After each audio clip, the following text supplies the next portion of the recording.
Mutators are almost here. They're coming in the next patch. The PTR for it is already out. I hopped into the PTR servers and tested them out myself, and I'm going to show you everything that you need to know about them. So let's start out with the basics of what a mutator is. Basically, what you're going to do is for the expeditions right now, it's just Dynasty, Genesis, and Lazarus. Only one of these dungeons is going to be mutated each week, but it's going to have 10 levels for you to progress through. Each level of mutator is going to get more and more difficult, but it's also going to offer you better and better rewards. Once these are officially released, these are going to be the best ways to up your expertise and get some awesome items. As you're working your way up the rankings, make sure to keep in mind that there is a recommended gear score for each of the different mutations. You can check it out right here. This menu is going to be presented to you as you get to an expedition, and you're going to be able to choose on the left side here which level of mutation that you're going to want to go into. Similar to regular expeditions, you're also going to need a tuning orb to get into the mutated expeditions, but for these you're actually going to need a mutated orb. You can craft these out of a stone cutting station. If you're going to do this, you can only craft them once a week, but you can also go the cheaper route of buying them out of a faction shop. It's going to cost you a lot of faction tokens, but it's about 1,000 gold in the shop as of right now.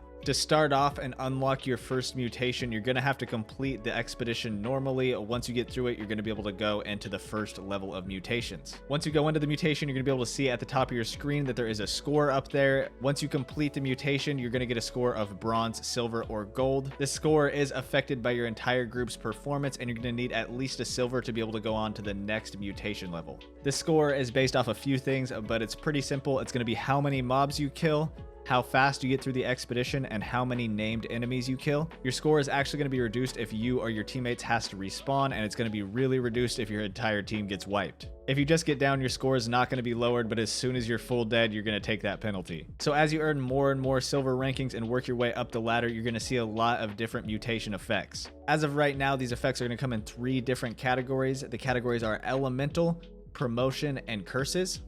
Looking at the elemental category, this is actually going to convert the damage that the enemy does into either fire or void. It's also going to give the bosses attacks that relate to that element. Looking at the fire conversion, the attacks are actually going to be able to burn you, and if they are the void conversion, they're going to be able to apply debuffs and actually buff their own abilities. Testing out myself, these expeditions definitely became a lot more difficult with these abilities. Specifically, the void was pretty hard to see and would hit really hard, but it was also a lot of fun to try to get through them with these new challenges. Moving on to the next category, we have promotions. Promotions are going to give the mobs inside the expedition new abilities that are going to come in either the savage or the indomitable form. The savage form is going to allow enemies to reduce your healing and actually cast beams of energy around them, similar to how slicers work in the open world. And indomitable is going to give the enemies a lifesteal and actually give them an ability that blocks incoming projectiles.